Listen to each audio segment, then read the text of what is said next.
Filipino Catholics tend to be very active in their faith.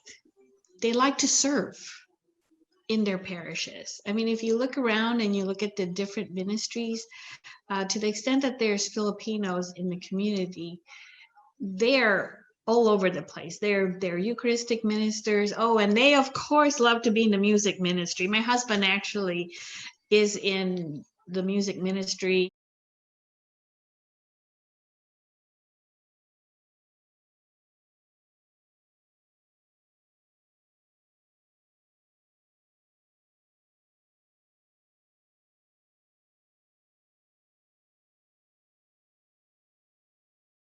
My uncle and actually his wife, they were pioneers in the community.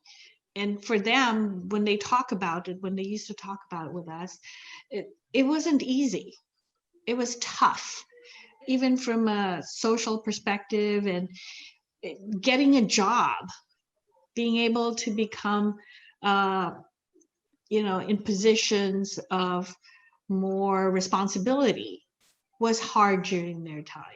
A lot of Filipinos were here because they were part of the Navy, and the Navy, it's only probably in the more recent years where you have Filipinos who are serving as officers, but a lot of Filipinos came and they were not in officer spots, but because they were always willing to work and be of service, they would take these talents of theirs, I'd like to call them talents, and then start applying them to the different parishes.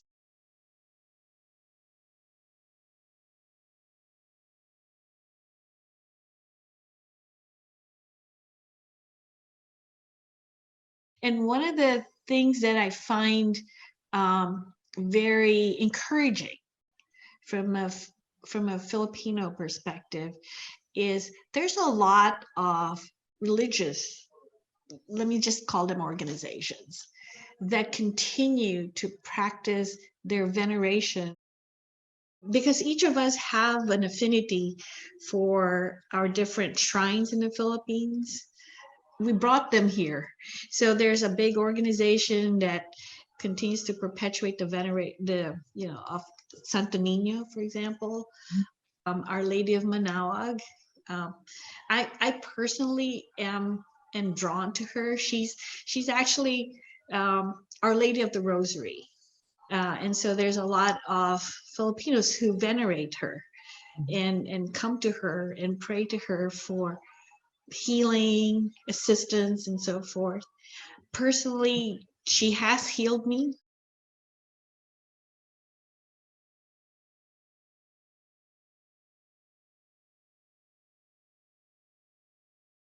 Back in my dad's family, way back, trace back, it was the missionaries that came there, and it was a friar that came there to the village, and my dad's my great grandfather was one of them that accepted the priest there at his village and then welcoming them, and that's how I became Catholic.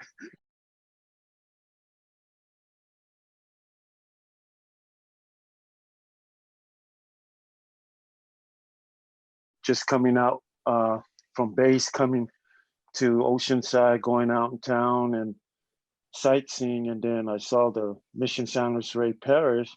So I took a tour there, and then I come to find out that there was a Samoan community, and the parish was full of different cultures there, and that's how I became involved in the Samoan community for 1988 in the Samoan choir, the youth, and everything.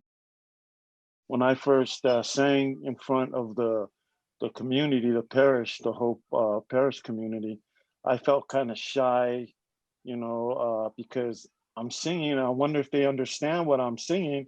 But then they come to find out, they welcomed us, everybody. So, and then I felt comfortable because it wasn't just the Samoan community there. You had the Filipino community, Guamanian community, the Spanish community, Hawaiian.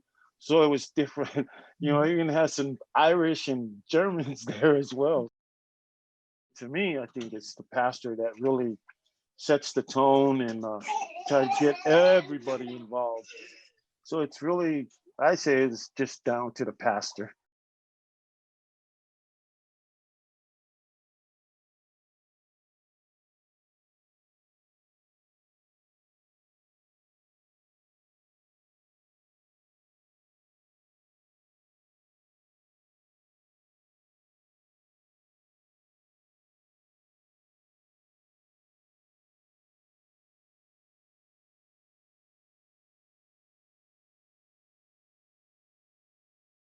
we did have people, several families worked together to form a original group of Chinese Catholic.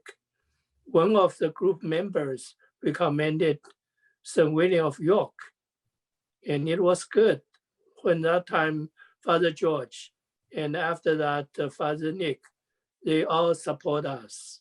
We have to invite Chinese-speaking priests, either from around LA, San Francisco, or one time we even invite priests from China study in US. We do start it every Sunday on year 2000, have Chinese Mass, so it's already 20 years. Everybody is so understandable and supportive. And people in there, like we meet 25 years ago, they hold RCIA, they come to invite us. So eventually when we learn, we have our own Chinese version, it's still a subsidiary of official RCIA. Something interesting is we got help from other Chinese community to establish Legion of Mary. So we have a chapter of Legion of Mary, but the St. Teresa of Carmel, they don't have one.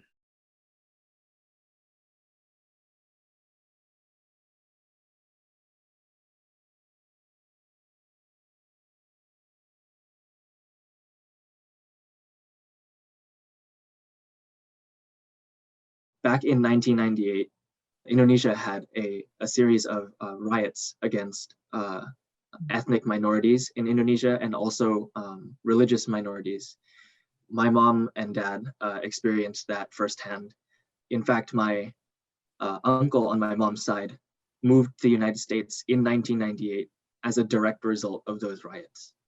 My mom and dad had me in Indonesia, but we quickly moved to Singapore after that, again, to avoid continuing tensions. And we also applied to a green card in the United States via the diversity lottery. We were accepted in 2004, which meant we moved early 2005 to the United States. We found the nearest Catholic church, which was our Mother of Confidence. We went there for our first Mass. My parents originally just, wanted to go to Mass.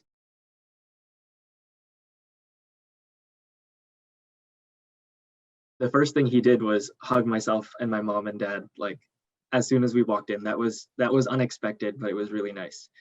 He took time, he went out of his way to make sure that we were cared for, or at least that we were making new connections and making new friends in the church. That made it a whole lot easier for us to find groups of people that we could ask for help and also, just make new friends with and really integrate into American culture and society.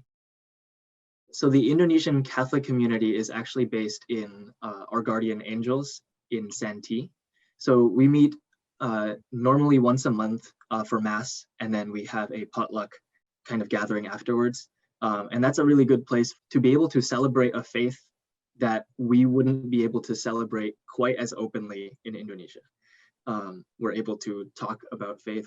We're able to express our culture in a country that's very different from our homeland. And for me especially, and for many other younger people, it's a really good place for us to practice our Indonesian language skills. We do have our own parishes that we still go to. Myself and a couple others do go to St. Gabriel's Catholic Parish, and St. Gabriel's is also very a welcoming community, especially once I had followed in my dad's footsteps of wanting to be able to serve the church, and so I became an altar server. And one of the first ways that I became an integral part of that community, or I felt that I belonged in that community, was in the altar server. It was a lot of making new relationships and friends.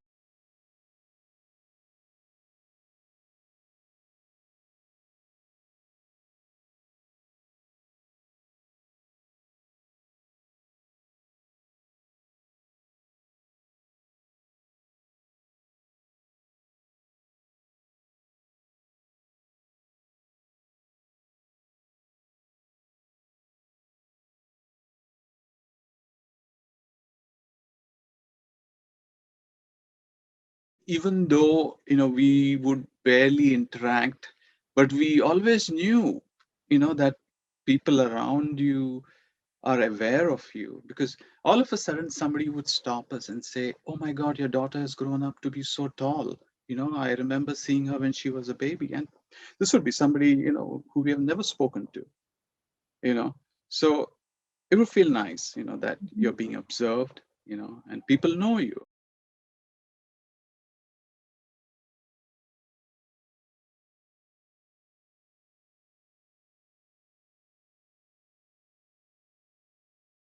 We're proud to call ourselves Catholic, that's the key thing. We are Catholics and we wanted to do the acts of charity. It's not just about ourselves, but to come together and help the others, the less fortunate.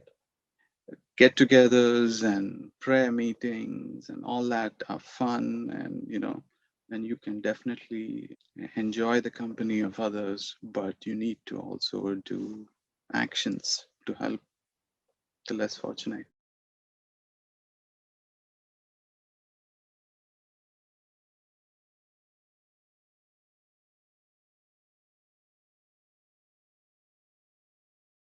We found out that the Rachel's Women's Shelter had a long-going issue with their laundry equipment, which is rather sad.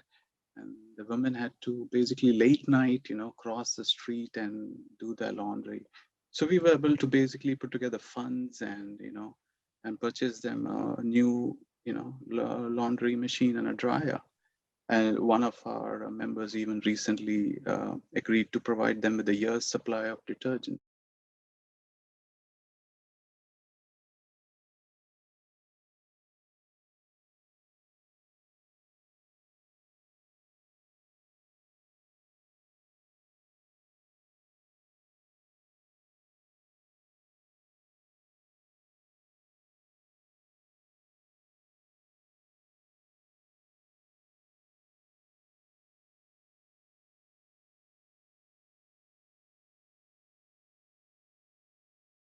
I came to the U.S. In 1977 as a young man, 18 years old, and start a family here, work for the government here, and it's a very culture shock for myself and also for the people, for the resident here as well. Both way, I guess. First few years when I was in San Diego, it's more like we are stepping out from the jungle and see the big city. And everything is more like, wow, even the smell of the tree, of that tree, or the smell of the flower, it's totally different from our country. So it takes us a few years. It takes me myself a few years to really adapt to the situation. It's not that they're not welcoming us, but it's more like they don't know us and we don't know them, and the communication is very poor too. I don't speak English back then, and neither of them, they don't speak our language. So I think the communication back then is the main factor that is a little barrier for us.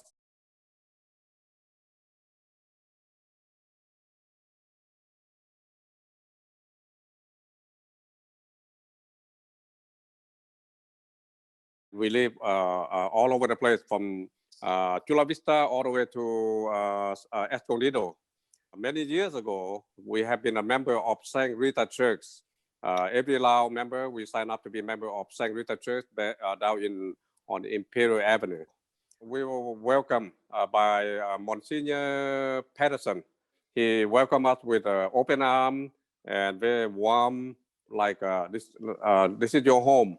So what we need, we talk to Monsignor Patterson, and he provides the best he can for our Catholic, Laotian Catholic back then.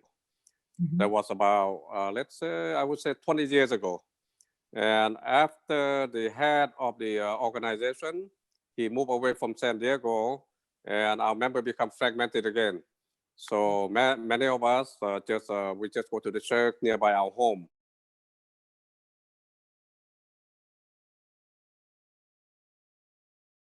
We feel like we have a place to pray, to worship, and to get together on special occasions like Christmas or Eastern time. But we want to let the world, we want to let the other community know that we exist, even though we just have 40 members, 40 family. That is one thing. And also we want to show to the rest that our belief, we are true Catholic too.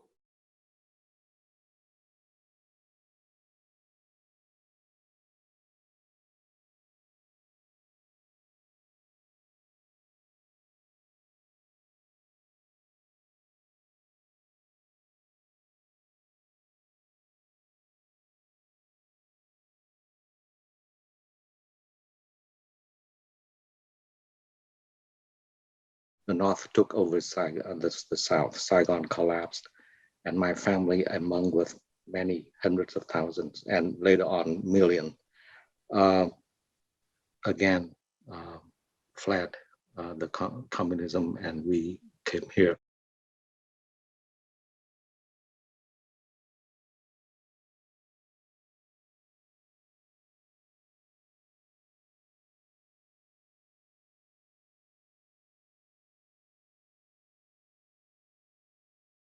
One day at Helix after school, as I started to walk home, a young white man, he was a student there actually.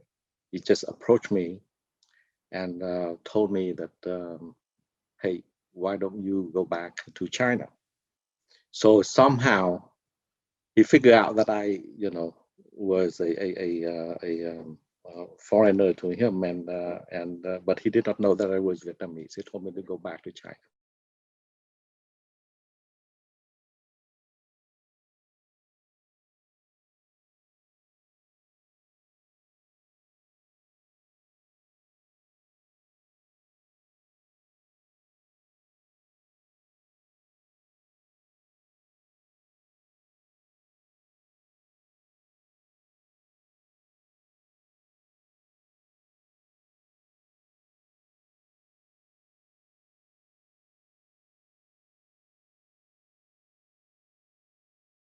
I, have had the privilege of meeting wonderful parish members. I also had the misfortune of also encountering, parish members who were not as accepting. I don't know, but looking back, in the beginning, the Diocese of San Diego encouraged parishes to sponsor Catholic families. Right? Even, I believe even non-Catholics were sponsored as well. And so that was a good thing, obviously, that the diocese reached out and helped the Vietnamese refugees, war refugees at the time. What I don't know was whether the diocese at that level had a strategy for what happened after we get housing and medical checkups, then what? Some of us actually did feel like we were like, I'm not going to say second-class citizen, if you will, but we were shy away from, say, asking for the use of facilities there, classrooms, etc. And then later on, we were allowed to use the school to hold catechism classes, as well as Vietnamese classes at Holy Family. So that was a big change for us. That really allowed us to grow as a community. At that point, I felt integrated. I felt really adopted, assimilated, if you will, into the larger parish, and not be a, kind of like a guest.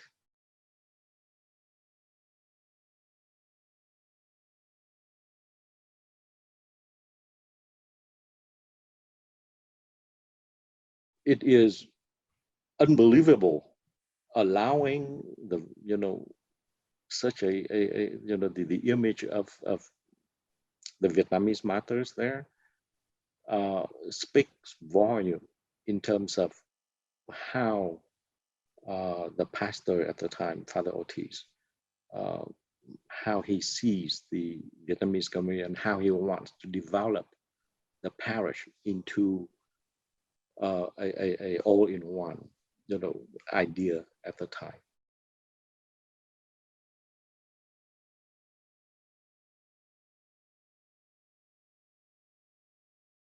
I just pray to God that, that keep everybody strong in faith, that we're all one big happy family. I know it's a big fight for everybody, but please, God, help us. And our differences are what enrich us. It's not you versus me. I'm different, you're different, but it brings us more together because then we have a lot more things to share. We're not the same. Besides the barrier of language and culture, if everything fundamentally is we are brothers and sisters. So we have to accept each other. And I think here is when it is the shared faith that we have and the shared values as Catholics at least help us come together, at least within the church first. And the Diocese of San Diego, if we could make it happen within the Diocese of San Diego, then we can make it happen everywhere. Be an active part of the community, because the church needs a lot of active members. And there is no, I mean, when they need us, and we have to basically step up